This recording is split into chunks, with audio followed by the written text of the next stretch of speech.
दोस्तों एवं साथियों, ग्राहक बनकर कोठे से बीवी को निकाला जब एक पति ने पूरा सिस्टम को हिला डाला। दोस्तों जरा सोचिए, एक आदमी रात के अंधेरे में एक कोठे पर पहुंचता है, जेब में सिर्फ 2000 रुपये और दिल में 1000 अरमान और 1000 सवाल। वो एक लड़की मांगता है जिसका नाम बताता है पूजा। दलाल कहता है अरे वो नहीं है, कच्ची कली है, लेकिन महंगी पड़ेगी।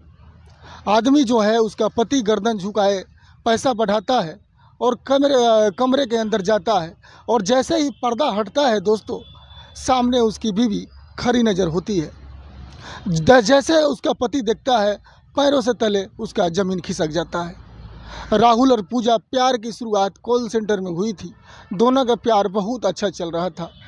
राहुल सीधा साधा लड़का और पूजा थोड़ी मस्तमौला इमोशनली थी, लेकिन बहुत अच्छी और प्यारी थी। घर वालों ने विरोध किया, लड़का गरीब है, नौकरी पक्की नहीं है, लेकिन पूजा तो हार गई। बोल रही थी मैं जिससे प्यार करती हूँ उसी से शादी करूँगी। शादी हुई, घर वाले ने ज़बरदस्ती उससे शादी करवाई और उसके बड़े सपने थे, लेकिन छोटा सा कमरा था, एक पुराना पंखा और बिस्तर, लेकिन दोनों की आंखों में सिर्फ एक दूसरे का चेहरा था। दोस्तों शादी के बाद कुछ महीने अच्छे खासे निकले। फिर आगे राहुल की नौकरी किसी कारणवश चली गई, हालांकि उसकी कंपनी बंद हो गई।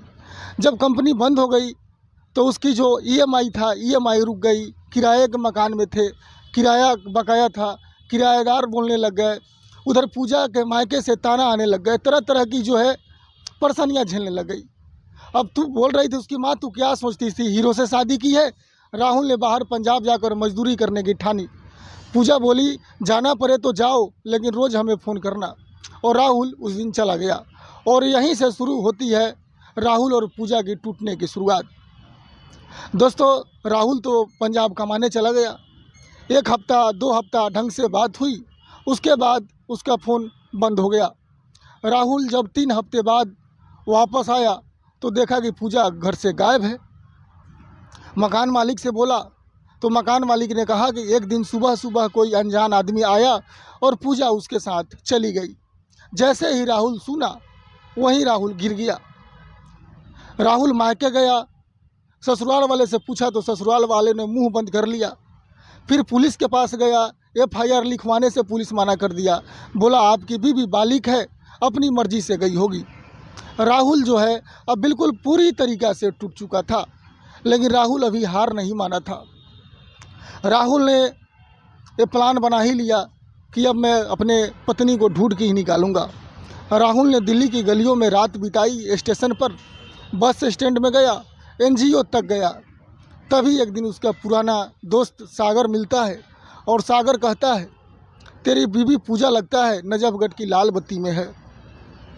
राहुल को ये बात पे बिल्कुल यकीन नहीं हो रहा था कि मेरी पत्नी उस लाल बत्ती पर क्या करेगी, लेकिन सागर उसका दोस्त ने अपने मोबाइल में फ़ोटो दिखाई तो हल्की सी धुंधली, लेकिन चेहरा वही था, उसकी पत्नी पूजा। जैसे देखा राहुल के पैर कांप गए, क्या वाकई मेरी बीवी अब यहाँ पे है। राहुल बिल्कुल सदमा में चला गया। राहुल बिल्कुल टूट चुका था बुरी तरीक़ा से कि आखिर हमारी पत्नी यहाँ क्यों आई और कैसे आई। राहुल ने अब तय कर लिया, अब मैं वहाँ जाकर ही रहूँगा। अब राहुल ने प्लान बनाया और ग्राहक बनकर वहाँ पहुँचा। एक एनजीओ से पैसा उधार लिए, एक पुराना फटा जैकेट कपड़ा पहना और चेहरे पर गमछा डाला और कोठे के सामने खड़ा हो गया। दलाल बोला कौन चाहिए, तो राहुल बोल रहा है मुझे पूजा चाहिए। दलाल उसे अंदर ले गया और कमरे के जैसे ही पर्दा हटता है, पूजा सामने खड़ी होती है। एक पल के लिए सब कुछ वहीं रुक जाता है। जब पहली बार राहुल और पूजा के इतने दिन में मुलाकात हुई तो सारे कहानी ने पूजा ने राहुल को देखा तो पूजा ने पहचान लिया और बस उसे गले पकड़ करके अपने पति का और सरासर रोने लग गई। राहुल आराम से फुसफुसाया, क्यों आई है तू यहाँ पे, क्या दिक्कत थी तुम्हें। पूजा बोल रही है राहुल मुझे माफ़ कर दो, मुझे किसी ने बेच दिया यहाँ पे। राहुल बोला किसने पूजा, किसने तुम्हें यहाँ बेचा। पूजा ने कहा किसी संदीप का नाम लिया, बोला कि संदीप ने मुझे यहाँ लाया है, बहला फुसला कर यहाँ तक लाया मुझे ज़बरदस्ती। दोस्तों ये प्लानिंग जो थी, ये अंदर ज़रूर कुछ न कुछ खिचड़ी पक रही थी जो राहुल से छुपाया जा रहा था। लेकिन राज क्या था, मेन राज जो था, अब राहुल ने योजना बनाया कि पूजा को वापस ले जाया जाए। फिर वापस राहुल ने एनजीओ गया और वहाँ से कैमरा सेट किया और 2 रिपोर्टर तैयार किया। और अगली बार जब राहुल वहाँ गया तो पूरी टीम के साथ और पूरा सिस्टम के साथ गया और पूरा सिस्टम उसके पीछे थी। पूरा सिस्टम के साथ कमरे में घुसता है और पूजा को इशारा करता है और फिर बाहर की तरफ निकलने लगता है। दोस्तों, लाइव वीडियो और आवाज़ें रिकॉर्ड के साथ वहाँ जाया गया और पुलिस को फ़ोन करके मजबूरन में रेड को मरवानी पड़ी। दोस्तों, तरह तरह की उसमें लड़कियाँ थी, जिसमें एक मजबूरन उसमें पूजा थी जो उसे बहला फुसला कर उस कोठे पर लाया था। पूजा को राहुल ने इतना कुछ करने के बाद उससे नरक से निकाला।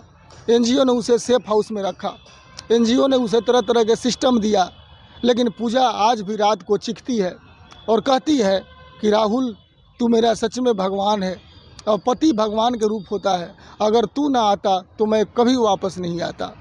राहुल ने आज तक उससे ये सवाल नहीं किया कि तुम अब मेरे साथ नहीं रहेगी, तू कैसे फंसी, क्यों नहीं बताया।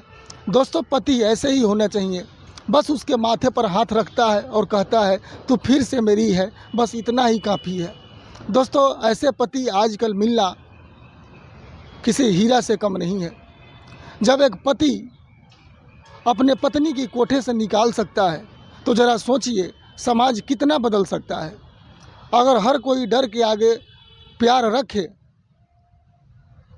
दोस्तों, इसलिए यह सिर्फ एक महिला की बचाने की कहानी नहीं थी, ये कहानी उस सिस्टम से टकराने की कहानी थी जो अक्सर चुप रह जाता है। तो दोस्तों, आज का ये कहानी आप लोगों को कैसा लगा, और इस पूजा और राहुल ने के बारे में कुछ बताना चाहते हैं तो कृपया आप हमें कमेंट बॉक्स में ज़रूर बताइए। और हमारे इस चैनल सच्ची घटना को आप लोग दिल से प्यार आशीर्वाद दीजिए। फिर मिलते हैं एक और नए क्राइम स्टोरी के साथ, एकदम सनसनीखेज मामला के साथ। जब तक के लिए मेरे प्यारे साथियों, नमस्ते, प्रणाम।